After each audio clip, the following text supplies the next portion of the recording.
Alléluia, gloire à Dieu. Nous bénissons le Seigneur pour le souffle de vie qu'il ne cesse de nous accorder. Nous sommes aujourd'hui vendredi 20 octobre 2023. Petit à petit, l'année va vers sa fin. Vous êtes très nombreux à me suivre de partout grâce à notre compte TikTok, à notre chaîne YouTube et aussi à notre page Facebook. Je pense aussi à notre groupe WhatsApp. Grâce à ce groupe, beaucoup aussi font le relais pour propager, partager une minute de prière chaque jour. En tout cas, bienvenue à vous à ce 103e numéro d'une minute de prière chaque jour. Aujourd'hui, le Seigneur m'a mis à cœur de partager avec vous ce passage de 1 Corinthiens, chapitre 8, du 9e au 13e verset. Je lis au nom de notre Seigneur Jésus-Christ. « Prenez garde toutefois que votre liberté ne devienne une pierre d'achoppement pour les faibles.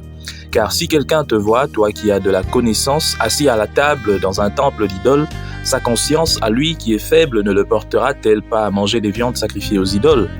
Et ainsi, le faible périra par ta connaissance, le frère ou la sœur pour lequel Christ est mort. En péchant de la sorte contre les frères et en blessant leur conscience faible, vous péchez contre Christ. C'est pourquoi, si un aliment scandalise mon frère, je ne mangerai jamais de la viande afin de ne pas scandaliser mon frère. Alléluia, gloire à Dieu.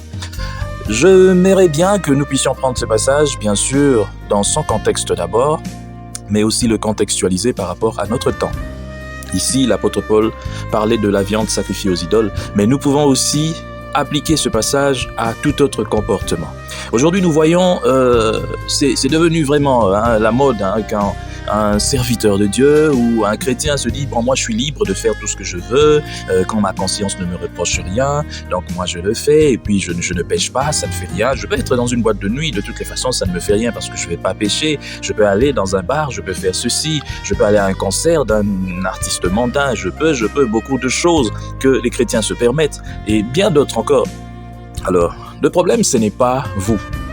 Quand bien même certains comportements ne sont vraiment pas affichés pour les enfants des dieux, mais au cas où même vous afficherez ce comportement, et si vous n'avez rien à vous reprocher, ce n'est pas mal, mais par motif de conscience pour les autres, vous ne devez pas le faire. Ça me rappelle un peu ces, entre guillemets, serviteurs de Dieu, si je peux l'appeler comme ça, mais qui se méconduit ces derniers temps d'une certaine manière apparemment. Il tend vraiment vers l'apostasie parce que tout ce qu'il fait commence à soulever beaucoup de questionnements par rapport à sa vraie nature. Est-ce vraiment un vrai serviteur de Dieu? Mais c'est un pasteur qui tient une église, mais qui fait des choses qui ne glorifient pas Dieu. Alors, les païens sont en train de voir, et même les païens se posent la question si c'est vraiment un serviteur de Dieu. Voilà un exemple frappant. Alors, comment peux-tu emmener les païens à Christ si tu te comportes de la sorte? Parce que même les païens sont en train de te juger. C'est la même chose. Vous voulez aller dans une boîte de nuit. Vous dites, non, c'est quoi d'abord la motivation pour aller dans une boîte de nuit? Vous aimez le milieu? Vous aimez quoi? La musique? Vous aimez voir les femmes à moitié nues? Vous aimez quoi? Danser? Peut-être vous dites, moi, je veux juste me défouler ou quoi. Mais le fait qu'on vous voie seulement dans ce milieu. Imaginez-vous, moi, vous me voyez dans une boîte de nuit, un scandale, et d'autres vont se dire, ce n'est pas un vrai, c'est un faux. Et les autres diront, mais pourquoi moi je n'irai pas? Or, ce n'est pas un milieu où vous allez aller trouver Christ dans une boîte de nuit. Vous n'allez pas aller grandir spirituellement dans une boîte de nuit, soyons sérieux. C'est la même chose avec beaucoup d'autres endroits que nous ne fréquentons pas, non pas parce que nous allons pécher, non, mais parce que tout simplement, nous allons blesser la conscience ou les consciences de ceux-là qui doivent venir aussi à Christ. Et nous fermons la porte à ces personnes qui doivent venir à Christ. C'est la même chose, je vais encore aller plus loin.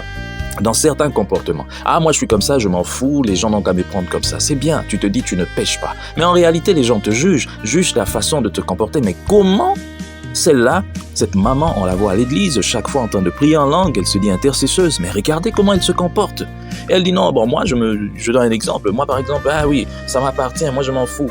Une maman qui ne veut par exemple pas partager une chose, ou un papa qui est égoïste, ou je ne sais pas, un jeune, un frère qui refuse de partager. Mais la Bible nous demande de partager, et quand tu ne le fais pas, même les païens sont en train de te juger pour dire mais lui ou elle qui prie, mais regardez comment il se comporte, regardez comment il se comporte. Alors beaucoup de choses, je ne le ferai pas, tout simplement pour ne pas scandaliser ceux-là qui doivent venir à Christ, sinon je leur bloque le passage. Or, toute personne qui commence à être un obstacle pour l'évangile est ennemi de l'évangile. Voilà comment est-ce que beaucoup même de serviteurs de Dieu, entre guillemets, qui deviennent comme ça sans le savoir, et certains même en le sachant bien sûr, deviennent des obstacles pour l'évangile.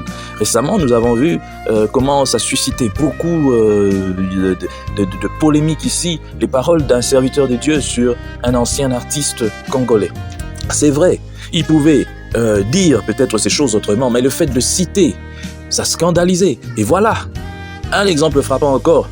À cause de ton orgueil, parce que tu te dis, bon, je peux dire tout ce que je veux. Oui, tu peux dire tout ce que tu veux, mais tout m'est permis, mais tout n'est pas utile. Ce n'était pas utile de citer le nom. Voilà que beaucoup sont scandalisés. Aujourd'hui, même si tu veux parler de l'évangile aux païens, ils vont pas te suivre. Ils ne peuvent pas, au fait, te suivre parce qu'ils se disent, mais comment est-ce qu'une personne qui se dit serviteur de Dieu, il se dit chrétien, peut se comporter de la sorte. Donc, faisons attention dans notre façon de nous comporter afin que nous ne devenions pas des obstacles à l'évangile. C'est très important. Tu peux être serviteur de Dieu, tu peux être chrétien, tout est permis, mais tout n'est pas utile. Ce n'est pas la peine de se comporter d'une certaine manière qui ne glorifie pas Dieu parce que tout n'est pas utile.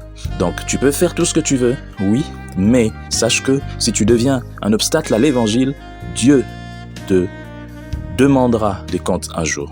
Nous prions. Merci Seigneur, car toi tu es Dieu. Pour cette parole que tu nous rappelles, aide-nous Seigneur à ne pas devenir des obstacles pour l'évangile. Aide-nous Seigneur par notre comportement à ne pas scandaliser, à ne pas être des gens de ceux-là dont le monde dira, mais lui aussi, regardez comment il se comporte. Elle aussi. Non, mais à être des personnes exemplaires, des gens qui par leur comportement ouvrent la porte du paradis aux autres et poussent les autres à venir vers Christ. Aide-nous, Seigneur, ô Éternel, à devenir des vrais témoins de toi. Au nom puissant du Seigneur Jésus-Christ. Amen.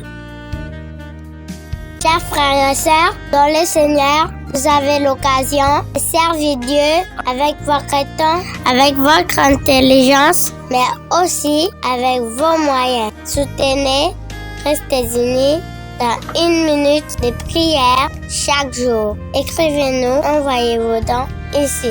Que Dieu vous bénisse.